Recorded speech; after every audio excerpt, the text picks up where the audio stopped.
آپ سے اسلامی معلومات کے بارے میں کچھ سوال پوچھنا چاہتا ہوں۔ جی ضرور پوچھیے۔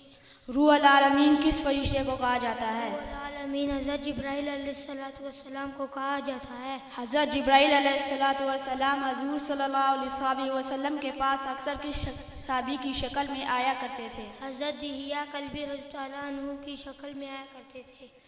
قرآن کریم کیا سکھاتا ہے؟ قرآن کریم ہمیں دنیا اور تمام دنیا اور آخرت کی بھلائیاں سکھاتا ہے۔ سب سے پہلے قرآن کریم کی کون سی آیت نازل ہوئی؟ اقرأ بسم ربک الذی خلق۔ اسلام میں اہم عبادت کون سی ہے؟ نماز۔ کس مہینے کے روزے فرض ہے؟ رمضان المبارک کے روزے فرض ہیں۔ مسلمان حج کرنے کہاں جاتے ہیں؟ مکہ مکرمہ۔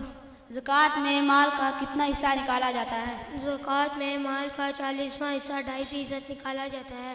قبلہ کسے کہتے ہیں؟ جس طرح مسلمان رک کر کے نماز پڑھتے ہیں اس کو قبلہ کہتے ہیں۔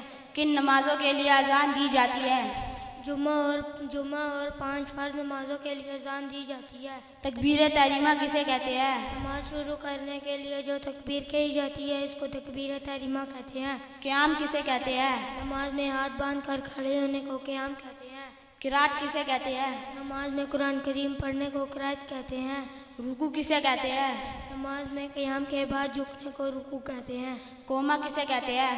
نماز میں رکوع کے بعد کھڑے ہونے کو قوما کہتے ہیں۔ سجدہ کسے کہتے ہیں؟ نماز کے دوران پیشانی زمین پر رکھنے کو رکوع و سجدہ کہتے ہیں۔ جلسہ کسے کہتے ہیں؟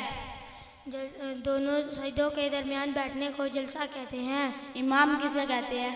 جو لوگوں کو نماز پڑھاتا ہے اس کو امام کہتے ہیں۔ مقتدی کسے کہتے ہیں؟ امام کے پیچھے نماز پڑھنے والے کو مقتدی کہتے ہیں۔ منفرد کسے کہتے ہیں؟ اکیلے نماز پڑھنے والے کو منفرد کہتے ہیں۔ اسلام کی تین مشہور مسجدیں کے نام بتائیں۔ مسجد نبی، مسجد اقصی، مسجد الحرام۔ ہمارے نبی صلی اللہ علیہ وسلم کی عمر مبارک کتنی تھی؟ 63 سال۔ ہمارے نبی صلی اللہ علیہ وسلم کو نبوت کس عمر میں ملی؟ 40 سال۔ کیا ہمارے نبی صلی اللہ علیہ وسلم کے بعد کوئی نبی آئے گا؟ ہرگز نہیں۔ جن لوگوں کی طرف نبی بھیجے جاتے ہیں ان کو کیا کہتے ہیں؟ امت۔ ہم کس نبی کی امت؟ حضرت محمد صلی اللہ علیہ وسلم کی۔ ماشاءاللہ اسلامی معلومات یہ بچے مجھے اور آپ کو بھی باخبر کر رہے تھے اس بات سے کہ ہم اپنے مکتب کے اندر یہ کچھ سبق پڑھتے ہیں اور یہ سیکھتے ہیں۔